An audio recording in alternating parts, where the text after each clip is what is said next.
মিষ্টি আলু দিয়েও আবার পাখন পিঠা বানানো যায়?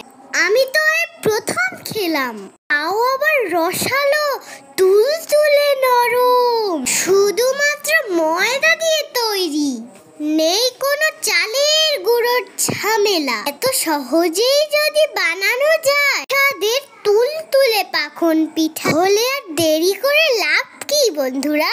আমরাও একটু বানানোর ট্রাই করি। একবার না পারিলে করো শতবার, একটু তো ট্রাই করে দেখা যায় আমার মায়ের মতন হয় নাকি। তাহলে আমরা এখন শুরু করি মিষ্টি আলু দিয়ে কিভাবে বানাতে হয়।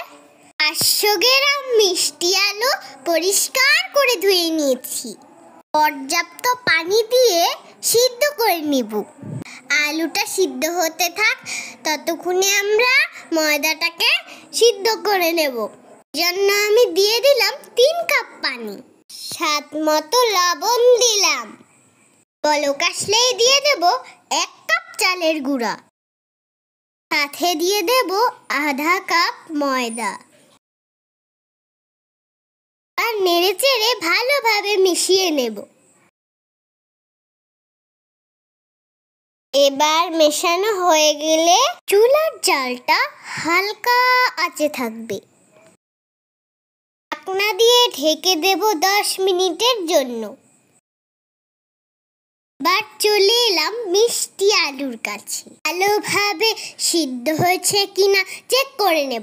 এই যে দেখুন, একদম নরম তুলতুলে হয়ে গেছে।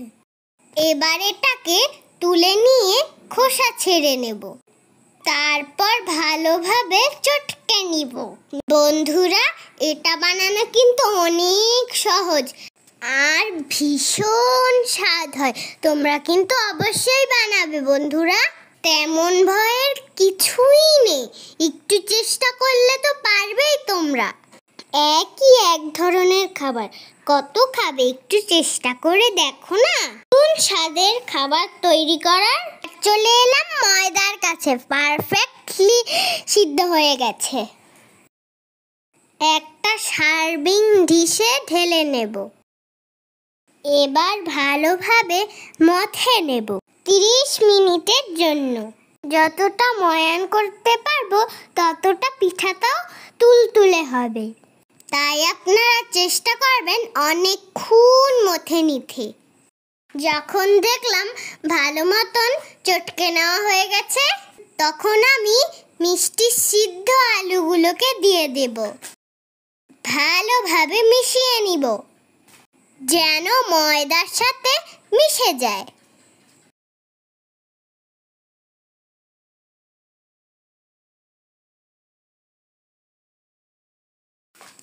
তারপর আমি একটি ডিম দিয়ে দিলাম, সাথে দিয়ে দেব 2 চামচ তেল।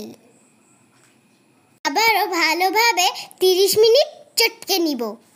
আর মা এই পিঠা প্রায় বানায়, ভীষণ স্বাদের হয়। আমার মা বাবা সবাই ভীষণ পছন্দ করে, সবাই খেতে চায় সব সময়, আর অল্প খরচেই হয়ে যায়, বেশি উপকরণের দরকার হয় না, জন্য খুবই তাড়াতাড়ি পারা যায়। অল্প করতে করতে লেচি কেটে নিলাম, এবারে একটি চামচ দিয়ে ডিজাইন কেটে নিব। খুবই সহজ ডিজাইন দেখালাম, আরো অনেক ডিজাইন করা যায়, তোমরা চাইলে মনের মতন ডিজাইন করে নিবে। দেখো তো আমার সব কটা পিঠা বানানো হয়ে গেল বন্ধুরা।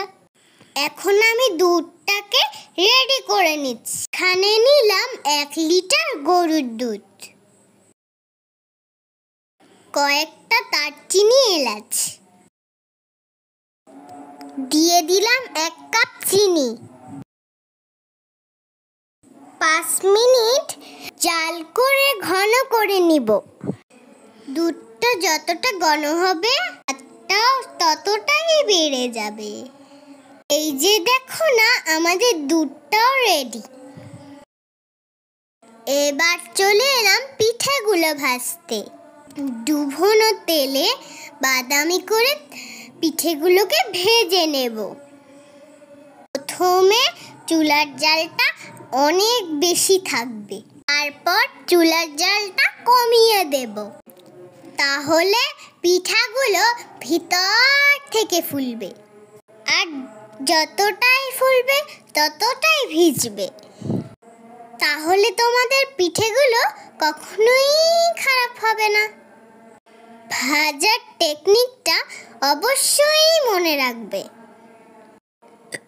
দেখো তো আমার সব কটা পিঠে ভাজা হয়ে গেছে।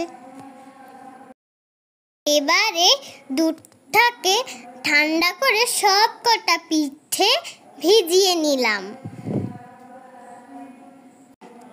মাত্র 2 ঘন্টা ভিজালেই হবে। দেখো পিঠেগুলো কতটা ভিজে ফুলে উঠেছে। এই যে ফিরে এলাম 2 ঘন্টা পরে। আমি এখন তোমাদেরকে একটি পিঠা পরিবেশন করে দেখাচ্ছি। আহ, কি রসালো, তুলতুলে নরম, ভিতরটা রসে তুলতুম্বুর। আমার মা যেই পিঠা বানায় সেই পিঠে সেই স্বাদ হয়। আমরা সবাই মায়ের পিঠার পাগল। এই যে তোমাদের দেখিয়ে দিলাম, এই যে দেখো তো। ভিডিওটি ভালো লাগলে অবশ্যই সাবস্ক্রাইব করবেন, লাইক করবেন, কমেন্ট করবেন, সাথে থাকবেন। আবারও কথা হবে পরের ভিডিওতে ইনশাআল্লাহ।